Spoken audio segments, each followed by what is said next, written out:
Good morning. It's Wednesday. Beautiful morning up here in northern Alberta. We are getting back at it. Been rolling here for a little while already. Sunday, Monday, we put the pump back in this tractor, put the blade on it yesterday, did some back blading and some driving around. Works great. So we flushed that system out. It's got new oil, new filters, new pump. And hopefully it lasts for a few years anyways. I don't want to have to change it again this season. Tractor's down here, so we switched over from cleaning wheat to barley yesterday. So we got all the trucks cleaned out, and Dad started cleaning some barley yesterday. Monday I had a whole bunch of bags to make because last week when we were doing all that tinning up there, I didn't get any bags done. So that the bag side suffered while the farm beautification project forged on. But so Monday, that was just bag making day. Yesterday, a lot of the folks that ordered the bags picked up. Plus we had a load of molasses come. That was a split load. We had 50% of that load was the fly control molasses. So it's 28% with Alticid in it. And half of the load was just 32% for the folks that aren't too interested in the fly control, or maybe they're sending their cattle to pasture, to a community pasture, and the fly control for them isn't gonna matter because if everybody doesn't use it, you're gonna get limited results. So that was exciting. I'm gonna do the best I can this morning here yet to get the bags I gotta make for today done. And then I gotta figure out some sort of a time management situation here where I maybe only make bags till noon or 1 o'clock, and then after lunch I don't make bags anymore. I just come out and start getting some of my seeding equipment ready and stuff like that. Help Dad finish with the barley. Maybe go to town and get some fertilizer. There's lots to do. It's I think the 11th of April, so we could be seeding possibly in 15 days. Well, good, whatever. It's not even afternoon yet. Back at this again. So I just broke this chain, and then I didn't get out quick enough because I was just like TikToking and whatnot. Then the chain wrapped around, blew the shear pin. So now full of grain. But anyways, it's very sad. I did lose this swing nut. So that's also sad. It's two sad things that now happen to me. Maybe it's in my pocket. It's kind of irrelevant because it probably is going to fail anyways. But I'm going to set my phone up and I'm going to jump in the tractor. I'm going to kick this bad boy in. And I'm going to see if I can get things turning. One thing I did see, and Dad kind of come over and had a look too because he just got here. He was firing up the cleaner again. They had a 60 chain on here, but it wasn't a 60 heavy. So we put a 60 heavy on, and that seems to fit the old sprockety sprockets way better than the 60 not heavy. So anyways, let's fire it up. If it breaks, well, I'll just have a good cry and then go in for lunch. If it doesn't break, I'll finish filling this bag. Now do this together. We're going to engage her real slow, and hopefully grain starts coming out the end of that auger.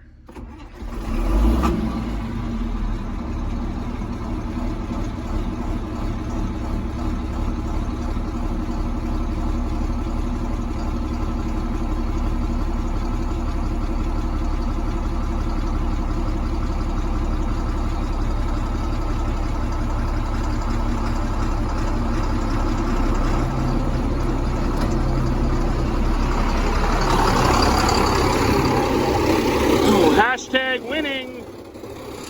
Maybe not though.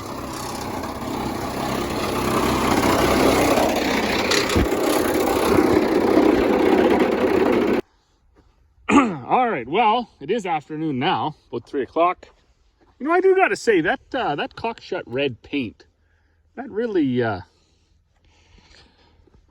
worked out well on this tractor. So it spent last winter outside, as it had for its entire life, but I had given it a little bit of a fresh paint job in the shop, I think 2 winters ago.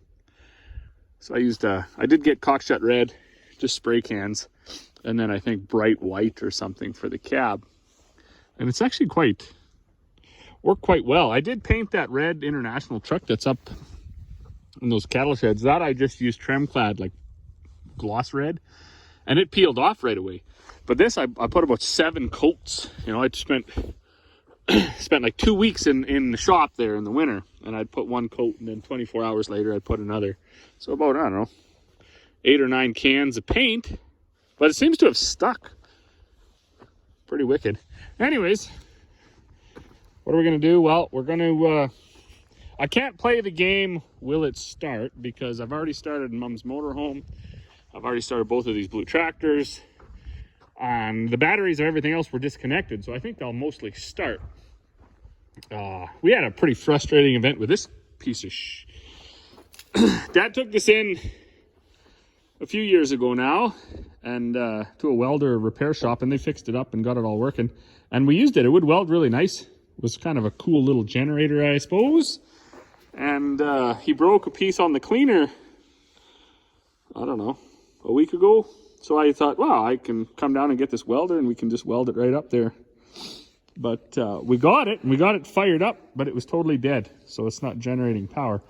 I don't know if it's just pooched. I mean, it's been sitting in here, getting crapped on, but it has been just sitting in here out of the weather, so it shouldn't.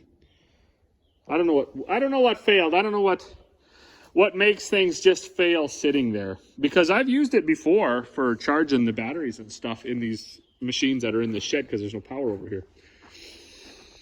All right, so I gotta stack these lick tanks up, pick up these bin doors, pick up these bin part packages, get them out of the way.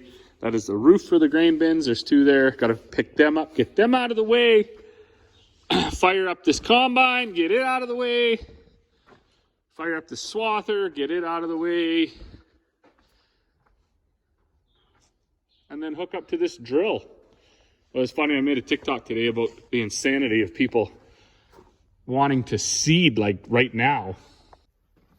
And I mean, I do get it. We all get anxious, but this is lunacy. In fact, I know of one guy that kind of over the winter, he said he regretted seeding so early. He wished he would have waited a week last year, and that's fine. But then I got a chuckle this morning, because apparently he was another one that was just raring to go. Like, and we're 3 weeks early, and it's cold. It was -8 this morning, so I don't know what everyone's in a huff about. I don't begrudge folks pulling the stuff out and getting it fixed, especially post-COVID, where parts just seem to be forever away if available at all, and things like that. So I mean, I don't begrudge guys pulling stuff out and getting it ready, especially because the weather's nice, the yards are drying up. But to actually think that they're going to go seeding by the end of the week, to me, is just totally crazy. And just like that, to highlight the fact, and I guess the reason why I never get anything done, somebody just pulled in for some molasses and a couple of bags, so we will abandon this project and we will go load them up, chat for a while, and then we will come back and try to get this stuff started and moved out of the way. 2,000 years later. Well, good evening. The whole day got away from us here again, so I'm just out here gonna put these plates back on this 4440. It's just like 8:30 or something. I want to get that buttoned up. So Corey was using that today. Hydraulics worked really good. She said it wasn't leaking out of any of the fittings, so we're gonna call that a win. What's this over here? The oil truck or something. We're gonna call that a win. So I'm gonna put those plates back on. I did get back here, and I did get the stuff moved out of the way. Corey helped me move those bin packages out of the way. And then we got the combine started up. Everything started. That was incredible. So the combine started, the swather, everything. Oh, the batteries were disconnected, and the master switches on the stuff that have master switches were also turned off. But everything started. Everything got out of the way. Got the toolbar hooked up to Gus, the big tractor here, so we could start doing some work on that over the next few days. Doesn't need much, but there's a few bolts and stuff that were missing at the end of last season. Then we'll get that TJ hooked up to the anhydrous cultivator here in the next couple of days. And most likely at some point, depending on the weather, late next week, we'll probably head out and scratch around in the ground a little bit. I mean, we're not going to go too crazy at it, because it's not even the middle of April. That's insane to think you'd be seeding now. And I can't believe how many stories I've heard over the last basically 48 hours of folks all around the country here. Seeding. Time will tell if it's a good idea. It's a gamble for sure. I know if we tried it, we would lose, so we're not going to. We are more of a 20th of April and beyond farm when it comes to seeding. I think the earliest we ever got in the field was around the 25th or something. That year, I believe we finished about the 5th or the 8th of May, somewhere around there. And then when that fall came around, we left about 1,200 acres out that we worked up in the spring. So that wasn't a good year. So because of that, I'm kind of not all that excited about the potential for a super early year. But there's nothing I can do about it. I am going to, I think I said earlier in this video, I'm going to switch over here hopefully and stop making bags all day long. I got to make bags just in the morning, and then somewhere around noon or whatever, somewhere just after lunch, I'm going to stop making bags, and I'll just be available to load the bags that I made and to load up the molasses, because I've got to get focused here and start getting some of the spring seeding machinery hooked up. So the footage is going to change here, hopefully. I'll have some more interesting stuff to video as opposed to the same old, hey, I made bags all day. But anyways, for those who have been watching all of the off season here, certainly appreciate everybody that comments, that likes, that shares, that subscribed and all that stuff. Spring 2024 is right around the corner, so you're going to get to we're going to get into some better footage. As always, thanks for watching, and we will see you all on the next one.